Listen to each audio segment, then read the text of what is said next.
प्रशांत किशोर के संगठन आईपीएसी पर छापा। राजनीतिक रणनीतिकार प्रशांत किशोर के संगठन आईपीएसी के ठिकानों पर पुलिस ने की रेड।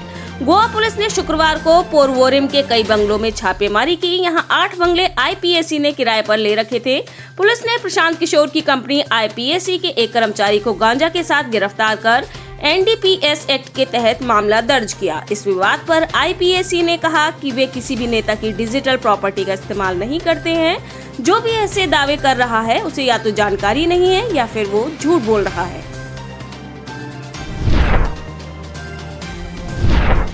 बिहार में बनेगा दूसरा टाइगर रिजर्व। बिहार वाल्मीकि नगर के बाद कैमूर में बिहार का दूसरा टाइगर रिजर्व बनेगा। राष्ट्रीय टाइगर संरक्षण प्राधिकरण ने दी मंजूरी। राज्यसभा सांसद सुशील कुमार मोदी ने इसकी जानकारी दी। हिजाब मामले को राष्ट्रीय मुद्दा न बनाएं, एससी। नई दिल्ली। कर्नाटक हाईकोर्ट के अंतरिम आदेश को चुनौती देने वाली याचिका पर सुप्रीम कोर्ट ने सुनवाई से किया इनकार। कहा कि उच्च न्यायालय में सुनवाई जारी है। साथ ही शीर्ष अदालत ने यह भी कहा कि सही समय पर कोर्ट मामले में हस्तक्षेप करेगा।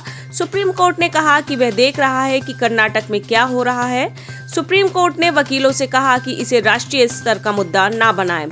सुप्रीम कोर्ट सही समय पर हस्तक्षेप करेगा। ओवैसी ने यूपी सरकार पर लगाया आरोप। बरेली। रेडिकलाइजेशन के लिए उत्तर प्रदेश की सरकार जिम्मेदार है। वे बुलेट पर भरोसा करते हैं, बैलेट पर नहीं। इस पर बात नहीं करेंगे। मुझे जेड कैटेगरी सिक्योरिटी देंगे, नहीं चाहिए आपकी जेड कैटेगरी। हमें अपनी जान की कीमत पता है। असम, राजस्थान, पश्चिम बंगाल विधान परिषद का करेगा गठन। नई दिल्ली। असम, राजस्थान और पश्चिम बंगाल की विधानसभा ने विधान परिषद के गठन के लिए प्रस्ताव पास किया। अब तीनों राज्यों में भी विधान परिषद का होगा गठन। राज्यसभा में कानून मंत्रालय ने दी जानकारी। ज्योतिरादित्य सिंधिया ने दिया आश्वासन। नई दिल्ली। अंतर्राष्ट्रीय उड़ानें रोज संचालित हो रही हैं। जैसे जैसे स्थितियां सुधरेंगी, स्वास्थ्य की स्थिति में सुधार होगा। हम यात्रा को आसान, सुविधाजनक और अधिक लचीला बनाएंगे।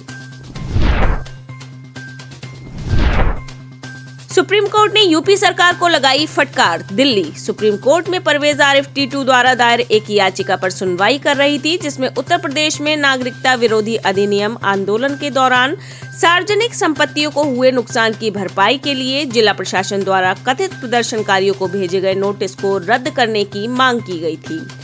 याचिका में आरोप लगाया गया है कि सरकार द्वारा ये नोटिस मनमाने तरीके से भेजे गए हैं। 6 साल पहले 94 वर्ष की आयु में मृत व्यक्ति को भी नोटिस भेजा है। साथ ही 90 वर्ष से अधिक आयु के 2 लोगों सहित कई अन्य लोगों को भी नोटिस भेजा गया था। कोर्ट ने सरकार को फटकार लगाते हुए कहा कि यह न्यायालय का अपमान है। सरकार ने खुद शिकायतकर्ता, निर्णायक और अभियोजक की तरह काम किया है। शांतिपूर्ण विधानसभा चुनाव के लिए अंतर्राष्ट्रीय सीमा सील। पिथौरागढ़। विधानसभा चुनाव को शांतिपूर्वक संपन्न कराने के लिए जिला निर्वाचन अधिकारी ने 11 से 14 फरवरी तक जिले के सभी अंतर्राष्ट्रीय सीमा सील करने के आदेश जारी कर दिए हैं। एसएसबी और पुलिस टीम नेपाल सीमा पर पैनी नजर बनाए हुए हैं। कजिन मैरिज के कारण पाकिस्तान में बढ़ रही हैं जेनेटिक बीमारियां। पाकिस्तान। जर्मनी के DW न्यूज में पाकिस्तान के उन लोगों पर विस्तृत रिपोर्ट तैयार की गई है जिनके कजन्स में शादियां हुई हैं। ऐसे परिवार में बच्चे आनुवांशिक डिसऑर्डर से जूझ रहे हैं। कश्मीर में रहने वाले गफूर हुसैन शाह ने मामा की लड़की से शादी की। उनके 3 बच्चे किसी न किसी आनुवांशिक बीमारी से जूझ रहे हैं।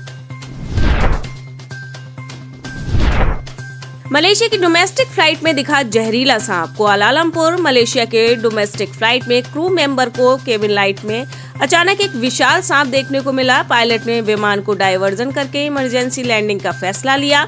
इससे पहले मैक्सिको में भी ये घटना सामने आ चुकी है। सभी यात्री सुरक्षित, किसी को भी कोई नुकसान नहीं हुआ।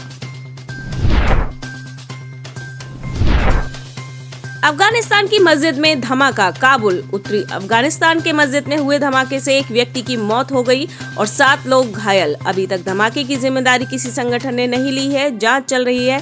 धमाके का कारण अभी तक पता नहीं चल सका है। बाइडेन ने अमेरिकी नागरिकों को यूक्रेन छोड़ने को कहा। अमेरिकी राष्ट्रपति जो बाइडेन ने कहा, अमेरिकी नागरिकों को अब यूक्रेन छोड़ देना चाहिए। हम दुनिया के सबसे बड़ी सेना से सामना कर रहे हैं।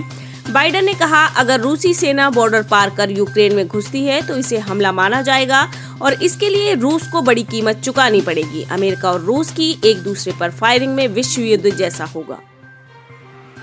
आप इस खबर के बारे में क्या सोचते हैं, हमें कमेंट सेक्शन में बताएं। साथ ही ब्रह्मास्त्र न्यूज को सब्सक्राइब और शेयर भी जरूर करें।